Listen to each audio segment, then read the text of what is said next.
Bonjour à tous et bienvenue sur ma chaîne. Le Covid-19 n'est pas fini et actuellement nous sommes tous informés de l'apparition des variants de ce virus.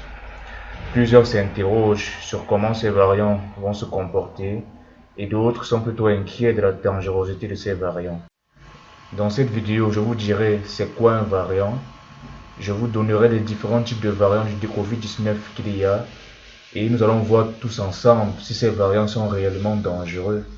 Allons-y.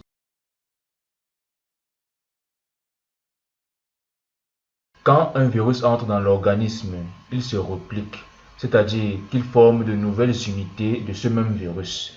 Et en se repliquant, il peut muter, et ce de manière aléatoire. Quand il mute, son génome et son matériel génétique changent, et cela donne des versions assez différentes de ce virus. Il arrive que ces mutations modifient la façon dont le virus se comporte ou réagit dans l'organisme.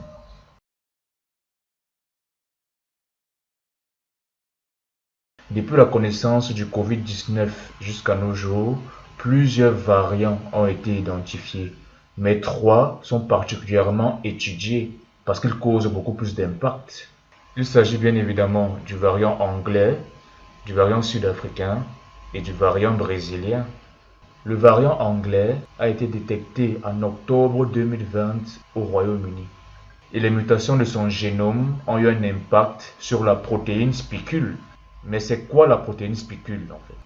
La protéine spicule est une protéine qui permet au virus de se fixer au récepteur, lui permettant d'infecter l'organisme. Et grâce aux mutations, la protéine spicule s'attache mieux à ces différents récepteurs. C'est ce qui pourrait expliquer le fait que le variant anglais soit beaucoup plus contagieux que le virus classique. Notons que le variant anglais est 64% plus mortel que le virus classique.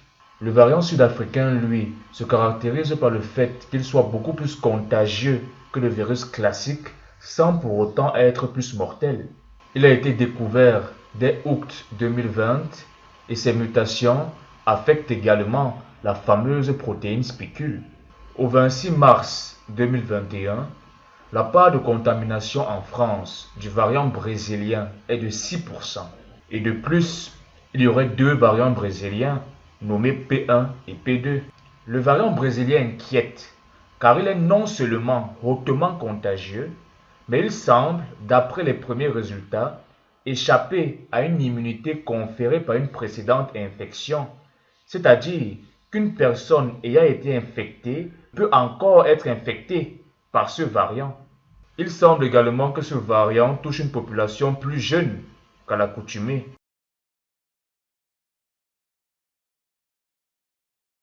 Souvent plus contagieux, les variants sont mathématiquement plus mortels, puisqu'ils touchent plus de monde. On peut donc conclure qu'ils sont plus dangereux que le virus classique.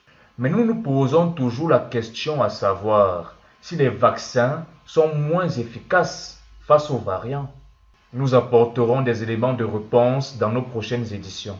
C'est tout pour cette vidéo. Dites-moi en commentaire ce que vous pensez des variants du virus. Abonnez-vous et cliquez sur la cloche de notification si vous appréciez le contenu de ma chaîne. Et à bientôt dans une prochaine vidéo.